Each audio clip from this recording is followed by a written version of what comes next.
Tori, you have your mic muted.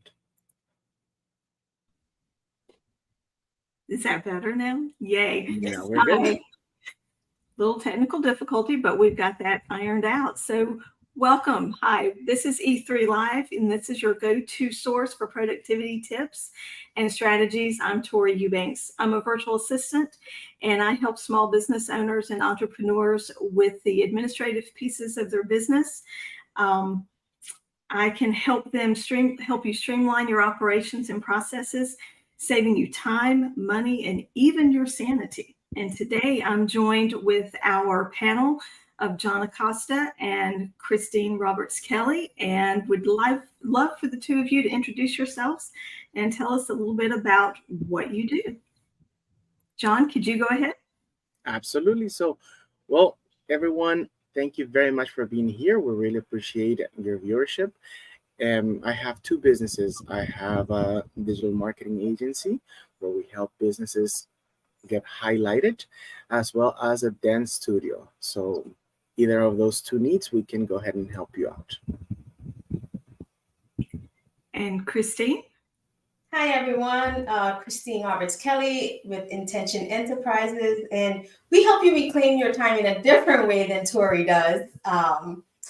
We work with new and established businesses, focusing on the fundamentals of your formation and then the foundation of your financials, right? So we're dealing with how did you start and how are you handling your money? And also Intention Enterprises is available for speaking engagements. So if you have a group that you would like to have someone come in and do a workshop with, a workshop on a financial topic, we are available to facilitate that as well. Great. Thank you, guys. Well, we're missing Marcy and Derek and Nicole, and look forward to having them back with us soon. But today we are going to be talking about a topic that affects all entrepreneurs, and that is decision fatigue. Now, for the panel that's with us today, I know we've all encountered it, and was wondering if you could maybe share some of your personal experiences of what you go through and how you've experienced decision fatigue. Who would like to be the first one to share a story? Okay. I'll start. Go ahead. I don't have a story, but I would like to make the comparison of leaping out of a business or a corporate environment and then moving into this entrepreneurial space, a small business owner. Let me tell you, talk about decision fatigue, right? Because when you're in corporate, you're in a business environment, you have a group. There is a group that is available for you to bounce your ideas off of, people who have their own specialties, people that you could just, you have a team, right? You have a team that you work with, and you come out here and all of the decisions are yours to make. And so you take on the position of what I call chief cook and bottle washer. So you're the one who's responsible for making all of those decisions, good, bad, or indifferent, and it can become overwhelming. It can be heartbreaking sometimes when you make decisions that you think, oh my gosh, this could cost me more than I'm willing to, pay, either mentally, physically, or financially. And I think being out in the entrepreneurial space, you encounter this fatigue of always having to be the one to make the decision and have the last word. And it's great in many aspects, but when you are the only one who does it a day in and day out, it could be a challenge. It can be a challenge. You are absolutely right with that, Christine. John, I'd love to hear your thoughts on that. Well, in my case, as you heard, I have two businesses, and the main thing is that sometimes time overlaps, or certain clients I cannot work with because they have a specific necessity that I cannot meet. And believe me, I love to help all my clients, but there are certain clients that I can't work with because I've recently gotten a client that really wants to work with me, but because of the industry he's in, it doesn't align with my beliefs. So I can't help him. So my main thing with this is pretty much that I get working on my clients and sometimes things overlaps. That's the main thing for me for the for working with my clients. Yeah, so with you having two businesses, John, I can only imagine that the amount of decisions that you have to make are probably not just doubled. I mean, they're probably tripled, quadrupled, just everything that you have to do. When I was thinking about what topic to present and came up with decision fatigue for this, one of the descriptions that I found for this, I'm like, wow, that's really an accurate description. But I found that decision fatigue was described as the silent killer of productivity. And that as we're all trying to be entrepreneurs and we're working in our business and on our business, productivity means a lot. And not so much where we can take on more work, that could be the case, but also being more productive so that we could have that work-life balance that we have all dreamed of, especially when we decided to become entrepreneurs and to create our own business and have that life that we always wanted. Well, John, if you wouldn't mind bringing up our slides, sort of want to go through a few things and talk. So today we're going to talk about the Entrepreneurial Survival Guide, Navigating Decision Fatigue Pitfalls. And as we go through that, one of the things I want to talk about is, really what is decision fatigue? It is defined as the deteriorating quality of decisions made by an individual after a long session of making decisions. So in a nutshell, decision fatigue is the mental exhaustion that results from making too many decisions. And it's exhausting. I think we can all agree with that. And when we are so exhausted from having all of these decisions, it just severely can impact our ability to make sound choices and be productive. Have any of you really experienced that type of just paralysis of not being able to move forward because you have so many decisions that you have to make? Yes. I think we all have. Yeah. Yeah, it's something that happens. I mean, in a day's time, when you think about all the decisions that we are required to make, not just for our businesses, but just in life, I mean, it's just a mental exhaustion, and you can get into a fog, if you will, in trying to be able to do that. Well, there are 3 signs of decision fatigue. So let's look at those. We have indecisiveness, procrastination, and irritability. And I bet that there are people on this panel and people who are watching who have had at least one, if not all 3 of these signs, and have probably had them just today. And if anyone is willing to raise their hand, I'll be the first one. Yes, me. I've had all of these at some point today, or if not, I will have before the end of the day. But let's kind of break this down and talk about, the indecisiveness of decision fatigue.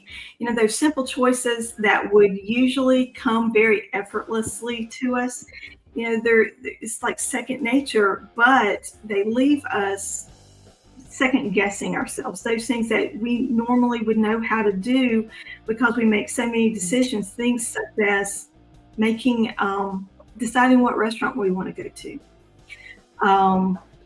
In my family, one of the worst questions you can ask is, what are we having for dinner tonight? When that question is asked about this time of the afternoon, or when I start thinking about that is not a decision that I want to make. I have made too many decisions. And if you can't pick it up on your way home or pour it into a bowl with milk, you might not be eating tonight. But I mean, and that's one of the things that happens when we are forced to have all of these decisions that we have to make. Procrastination. Oh, that's one of my favorite ones. Decision fatigue can cause procrastination, that tendency to delay important decisions because we are so afraid of making the wrong decision. We're going to procrastinate and we're just not going to do it. Have any one of us on this panel been fallen victim to that? Has there been any decisions that you've put off? Would you like to share what some of those decisions were that were difficult for you to make? It's right now. Right now, I am looking for insurance of all things, right? And trying to decide which insurance carrier to go with. And you're looking at all the quotes and you're weighing all the options and then you're weighing the pricing, what you're getting for the pricing. And it's just like, okay, now, Christine, it's a week. You have all of the information, pick an insurance company, bind the insurance, get it done. But you don't want to make the wrong decision. You don't want to overspend. You keep but the rule of thumb is what? Get 3 quotes and move on. But I'm not even following my own rules sometimes, just taking too long to decide.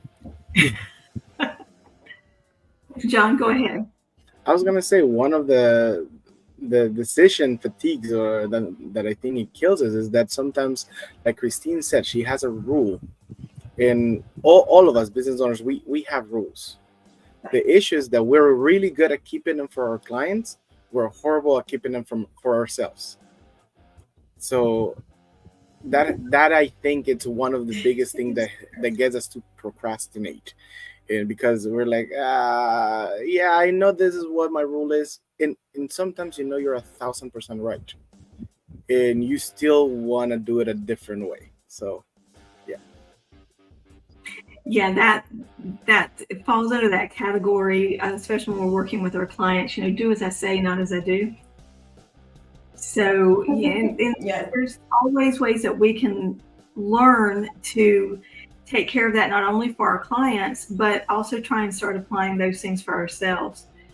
But I think one of my favorite ones, because it comes out in one of the most unusual ways, is the sign of irritability. Yeah, you're making too many decisions and you become really irritable. Your mental resources, they really get depleted. I mean, Christine, you were talking about all of the decisions that you're trying to go through just to get the insurance.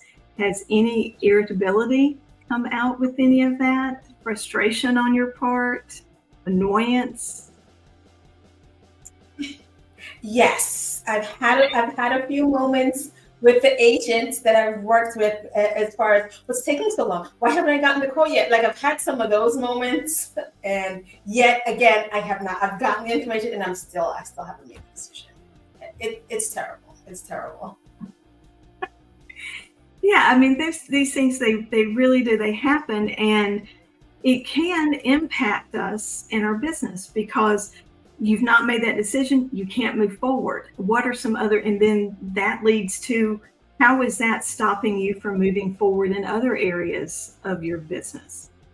So let's talk about how decision fatigue affects entrepreneurs in their daily lives. And in that, there falls in, I found, 2 main categories. And we've touched briefly on these, which is analysis paralysis.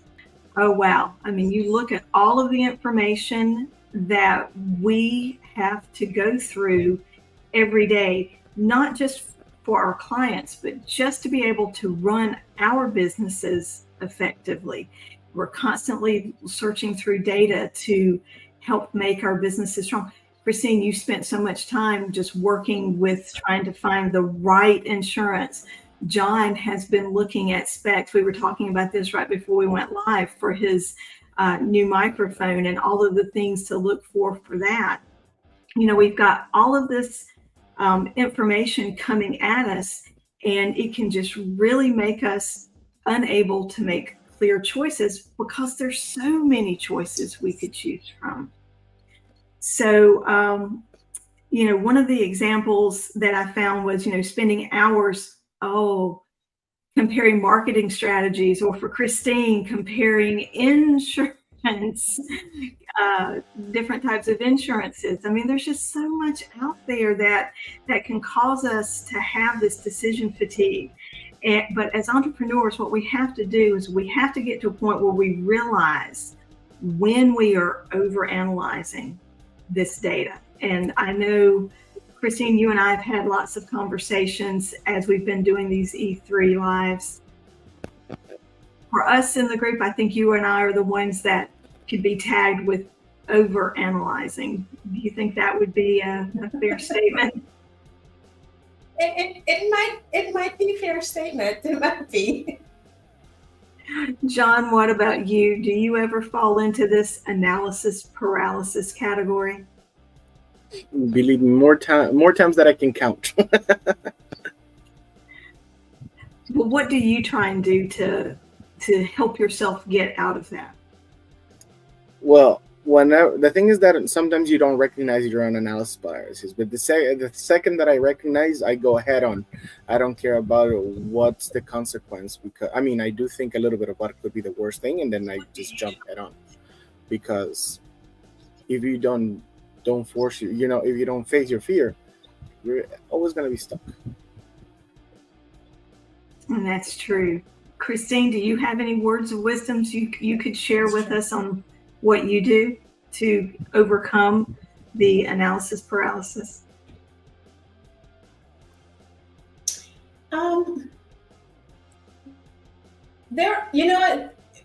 Very rarely do I fall into that category, but I find it difficult when I feel like the thing that I'm working on is pivotal to my business in some more meaningful way, right? So I really try and go back to what it is I tell myself and I tell my clients. In the case of looking for marketing or you need insurance, get 3 quotes. That's it. These are the 3 that you analyze them, you give yourself a deadline to make a decision, and then you make the decision. Good, bad, or indifferent, right? But I think for most of us, if we have 3 options, we can make a solid decision. And 1 inch or 2 inch difference is not going to make that much of a difference. And it's just a matter of, okay, this is the deadline. Like, I made a deadline about picking my insurance, and today was the day to pick it. And that's it. Paperwork's been signed, and that's it. All right. So you have overcome that paralysis and you made your decision today. There's a pain in my chest over it. But excellent. That deserves yeah, make a decision, but I still feel, I hope it's right. You never know if it's going to be right, but you make the decision. Exactly. Well, congratulations for making a decision. That's huge. So fantastic. Well, then the next issue that we can come across is decision procrastination. And the entrepreneurial life, as you know, is filled with decisions, some of which, can really be postponed. And decision procrastination occurs when entrepreneurs delay making these choices because they fear of making the wrong one. And Christine, like you just said, get those 3 quotes. It's not going to be that much difference between when you narrow it down. If there's not much difference, the one you pick is going to be the right one for you. And so, that's really one of the best decisions or examples of how I think we need to do is, like you said, to get those 3 quotes. So very good. John, what do you think? I agree. I mean, stick to your rules. Stick to what you know. In my case, if I was in Christine's shoes, I would have asked for at least 10 different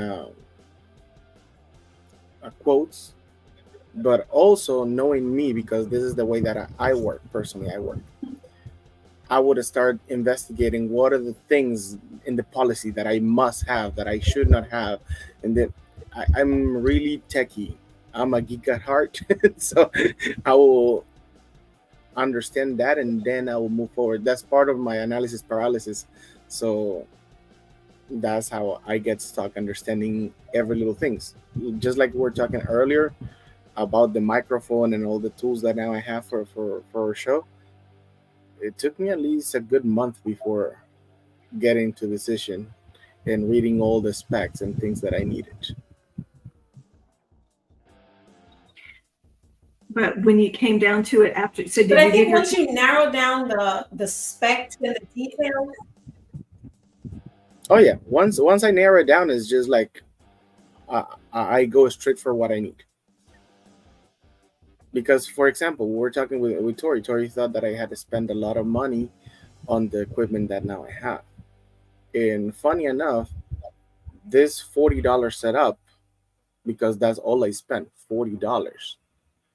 It matches to any of the mid grade to mid upper tiers of a couple $100. So it's just understanding the specs, and that's what holds me back most of the time. Really understanding what's going on before I move forward. But once I figure it out, I don't stop. excellent, very good. Well, we'll move on to the next slide and we'll talk about the causes of decision fatigue. And there are 5 of them. Information overload, multitasking, perfectionism, lack of routine, and then emotional stress. And as I was going through putting this presentation together, I spoke to several entrepreneurs and individuals who weren't entrepreneurs to kind of get their idea of decision fatigue and what they thought of it. And what I found really interesting is that of these 5 that I'm bringing forth to you, it's almost as if everyone, at least 4 of them, and there were 4 different ones, but 4 of these 5 topics, at least 4 applied to everyone in the group. So of these, how many of them do you identify with that causes you to have decision fatigue? 3 of them for sure. I'm sorry, what? Which 3? As you heard, information overload would be mine because I like to know everything before I move. And the multitasking is the other one. I'm always doing 20,000 things at once. And with me is lack of routine because I'm doing 20,000 things at a time. It's never the same thing for me. There's always something else. Christine, what about you? How many do you have in this particular group? I say 3. The one that's different from John's own is the emotional stress of making the decision. Definitely information overload. I've got a lot of things going on. I'm multitasking. I gave up perfectionism a while ago. So Me too. Welcome to the team. yeah, I'm a routine person, so that's not a problem. Yeah, I forget it. I had to give that one up. I was losing sleep and losing hair over that one. But the emotional stress of being wrong, picking something that's wrong, not perfectionism, but again, I feel this onus because every decision that's made about my business is made by me. It feels like an added weight, if it's not the right move, if it's not the right move. Or that you're waiting so long and then you're missing out on the opportunity. I don't want to miss on the opportunity. So all of these things cause the emotional stressors for making a decision for me. Okay. For me, when I look at them, definitely multitasking is one of my causes of decision fatigue, just doing the multitasking. I can really relate with you, Christine, on the emotional stress. But for me, I've got to really join you and John on throwing perfectionism out the window, because that's the one that's going to cause me to stumble each and every time. I think that has to do with my over-analysis of everything that goes on. But yeah, perfectionism is my stumbling block. So how did the two of you, since we're just sitting here talking and learning from each other, which is so great about this group, how did the two of you get on the throwing perfectionism out the door? Go ahead, Christine.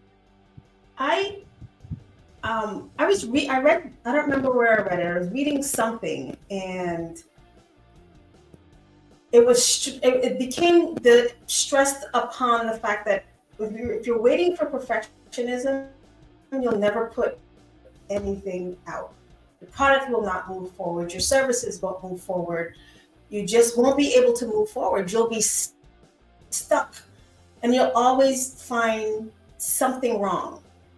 People that know me know one of the things I don't like to do is take photos. For example, my husband will say this: when he takes a photo of me, I promise you there is something wrong with that photo. Like, I can find every single thing wrong with the photo, and that was happening in content I was creating, in things that I was trying to build, and I was finding everything that could be wrong, and nothing was happening. I wasn't putting out content. I wasn't creating things. I didn't want to do workshops. I didn't want to speak. And that was really hindering growth.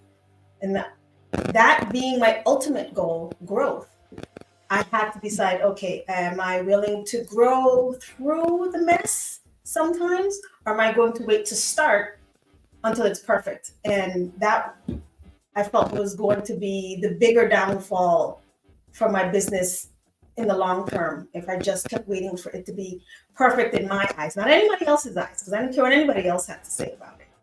I just needed it to be perfect for me. And I had to finally say, okay, you're not moving forward. And in order for you to move forward, be happy with your progress and not the perfection. Be happy with progress. That's been my new go-to: progress, not perfection.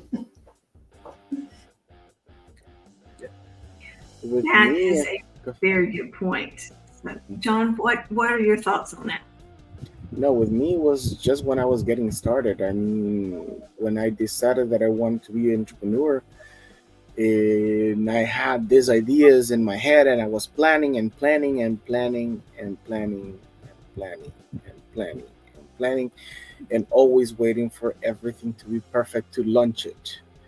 And the launch that they kept moving forward, moving forward, moving forward, till one day I woke up and it has been 2 years since I wanted to do something. 2 years.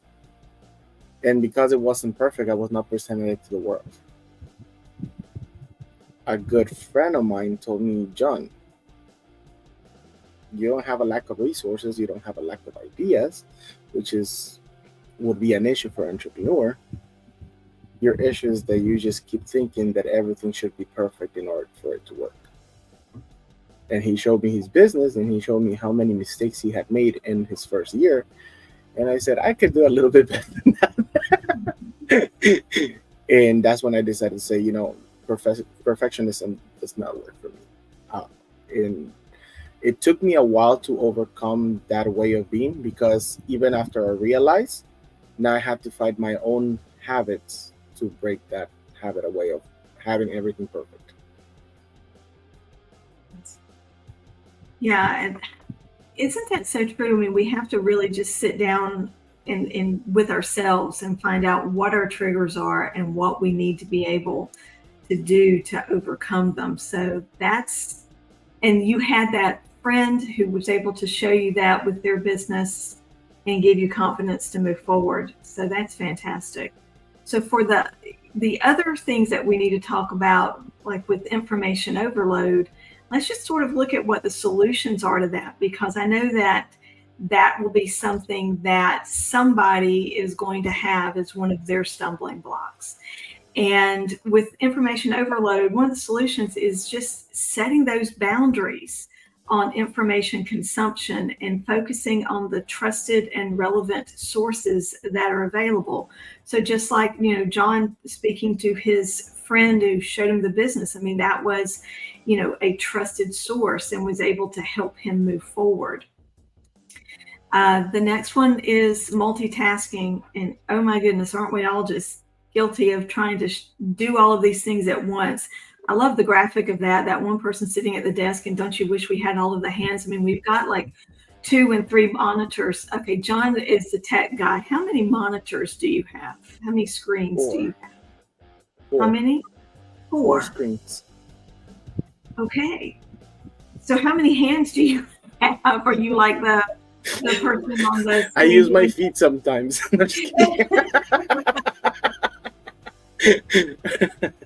Too. No, all of this multitasking is wonderful when it works, but boy, doesn't it really just divides our concentration. And I mean, that was one of the examples I used with multitasking, is trying to respond to emails while participating in a meeting. And it makes it challenging to be able to be fully engaged. And I think that's the thing. So, what's one of the solutions? And it's to prioritize the task and to allocate this dedicated time so that we can focus on one thing at a time. In my business, because I do work with multiple clients throughout the day, and my email is dinging and Voxers going off and WhatsApp and all of these things, sometimes I would use calendar blocking and just block a specific amount of time. And this is what I'm going to work on this for this client for this amount of time and move on. So that's just one way that you can be able to help prioritize your task. Then the next thing we were talking about was the perfectionism. And that is something, as I said, that's my stumbling block. And I will honestly spend hours tweaking projects and designs. And it's something that I have clarity for my clients. I know I can just do that for them, and it's done well and efficiently. But when it comes to me and my business, wow, that's where that over-analysis comes into play, that perfectionism comes into play. And so after speaking to the two of you today and recognizing that the solution is that perfection, it's unattainable. And Christine, you said, I gave that up, ages ago. And you're right, it is unattainable. So we just need to learn how to prioritize our decisions. So let me ask you, how long did it take to put this together? I'm sorry, you were cutting out a little bit. Could you say that again? How long did it take you to put the... We won't discuss How long did it take you to put the PowerPoint together for us? It's pretty darn good.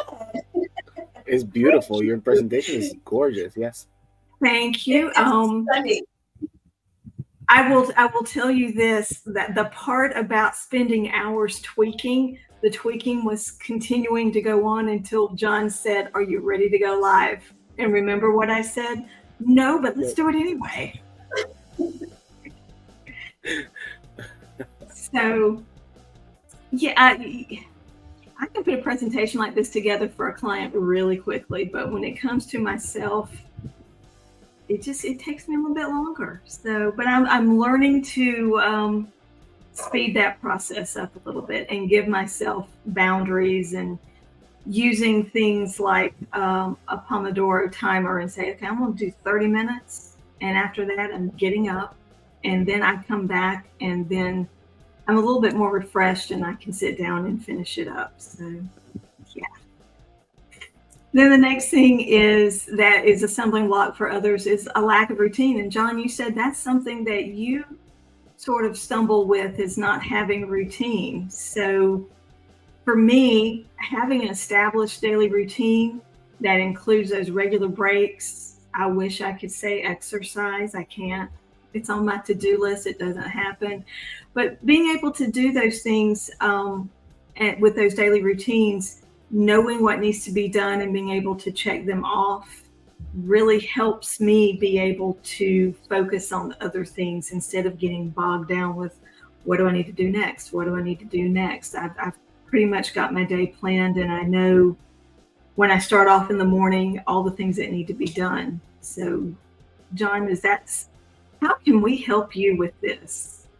I don't know. That's something that my whole life I've struggled with routine, but now that I'm a one man show for everything, like my daughter's back in school and she's like, Dad, I need a ride for this. Dad, I need to do this. Dad, she's doing her clinicals as well. Dad, I need you to take me to the medical office. Plus taking care of my business. As you know, my morning business is one thing, but my I have a night business and then I have a weekend business. It's sometimes I don't know how to clone myself. Like, what was it? Friday, I had 4 meetings back to back. Literally, I scheduled them all in the same location, and everybody arrived like on time. And I was literally finished one client, the next one was sitting down. Finish one client, next one sit down. Then I had a meeting in Fort Lauderdale, run all the way to Fort Lauderdale so we can close a deal. And then I had to run back to West Palm so I can give a ride to my daughter, and then ride all the way to Jupiter to be with my last client.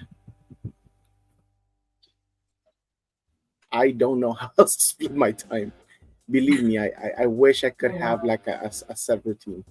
When I was in the army, it was really good because the army, we have an SOP, and the SOP tells you how to live.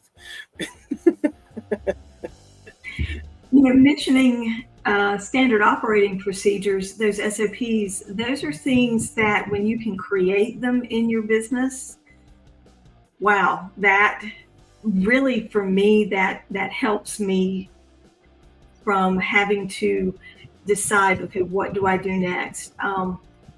As I'm taking on a new client and developing new routines, because my routine changes almost week to week, trying to fit in a new client and how I need to do that. So having those standard operating procedures for each one of my clients and then continually, honing them and making them, I'll just open up my Trello board and see, okay, this is what this client needs for me to do. This is what the workflow is. And it takes that pressure off of me of trying to remember. So I have it written down. I have it in a flow of the way they want it done. And I can literally go through that very quickly. And then using certain tools like, a project management board like Trello is something that I love, or Loom videos, because, there's just something that I may have done 20 times, but I sit down at the computer, if I'm trying to remember it just off the top of my head, I'm like, okay, how do I do that? How do I do that? If I have those things written down in a step-by-step or a video that I've done to refresh my memory or to send that video to a client, that has helped so much with all of the different decisions that I have to make. It frees me up so that I can make others. So that's where routine is like the air to me. I have to have air and I have to have routine to keep everything working. Mhm. Christine, you said you loved routines and that routines were something you did. What do you do to stay organized and to create routines? I think for me, routines are a matter of my personality type. I am a certain way. I've always been a certain way. I wake up at a certain time. I go to bed at a certain time. I walk my dog at a certain time. I have a routine. I don't know if it comes from working with numbers for all of these years, or being in the positions that I was in. It brings calm. It helps. It brings a little bit of peace. So I stay in a routine to keep sanity as well. Mhm. My calendar is my friend. If it is not on my calendar, then it probably will not happen. So I am definitely a calendar person. I will have to look into Loom. I haven't used them, and I've heard of it, but I'm not familiar with it. But it sounds like that sounds like an excellent tool to be able to utilize, to be able to send information to clients in a way that's quick, and they most people like to watch videos. Mhm. So yeah, that was a great tip. Yeah, Loom is really good. And there's another software that I use called Scribe. Scribe. It's actually a Chrome extension, and it will record your screen. And it will turn it into a PDF if you needed to print it out, or you just pull it up and it will walk you through step by step, highlighting it. And so I will do that very quickly if it's something new that I'm working on and I know I'm going to need to remember that later. I'll just record a scribe for it and then attach it to my handy dandy Trello board that I keep up all the time. And so I can search that if I'm having to do that same thing for a different client, I can say, ooh, I remember doing that. Let me go find that. And I can just quickly customize it for that particular client and send it on. And it just helps out so much. So Loom and Scribe and Trello are some softwares that you can adapt and utilize in your business to help you stay organized and hopefully help calm some of the decision fatigue that we can experience. And then the last one that we have to talk about today is that emotional stress. You know, an example is making impulsive decisions under stress or avoiding decisions altogether to sidestep the emotional discomfort. And a solution to that is just practicing emotional resilience through techniques like mindfulness and meditation and seeking support from your mentors and your friends and family. That's something that, you know, I really encourage people to do because, you know, all of these decisions that we have to make every single day, whether in our personal lives or in our professional lives, it just can produce so much stress. And stress is going to affect us mentally and physically. It could affect our relationships. And so of all the things that we've really talked about today of stumbling blocks, the emotional stress, because that can rear its head in so many facets of our life that if we don't get some of this decision fatigue under control, the toll it will take on our lives as far as the emotional stress can be very damaging to what we're trying to accomplish in our businesses. Anybody have thoughts on that one? The thing is that emotional stress is something that I guess when you're not in business, you're gonna deal with the emotional stress. Like Christine said at the beginning, I think no human can escape the worry of ever being wrong or missing out on opportunity. I think it's one of the heaviest, and it's the one that we try to don't look straight ahead, but it is very, very, very, very detrimental when it hits you.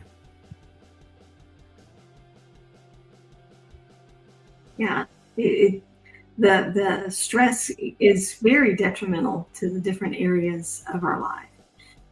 So now that we've talked about all the different ways that decision fatigue can affect us, let's talk about some strategies that we can use. And we've discussed a few of them, but there are really 5 different things that we can do to help combat decision fatigue in our life. And the first one is the prioritizing different techniques.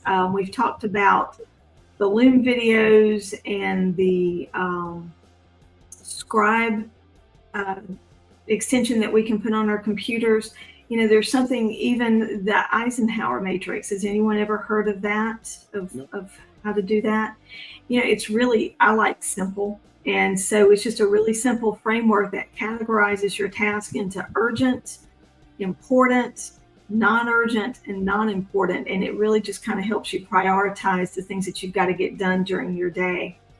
Then the next thing is time management and scheduling. And so setting those specific times for decision making, and not letting that bleed into your entire day, because, you know, so many times we will allow our inability to make decisions just really take over our day. And as we talked about at the very beginning, you know, that can be a productivity killer. It's just amazing how just one decision can just hijack our day and it's all that we focus on.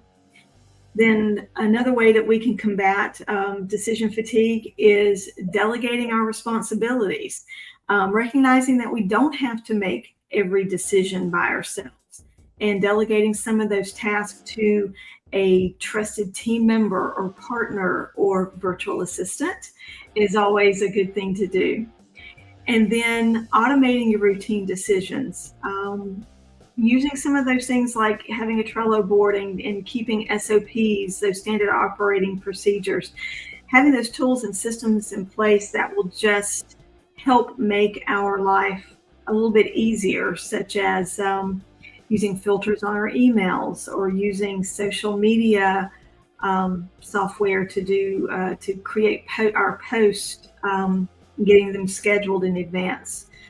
Those are just some simple tools that we can have in our toolbox. And then the fifth one is mindfulness and self-care practices.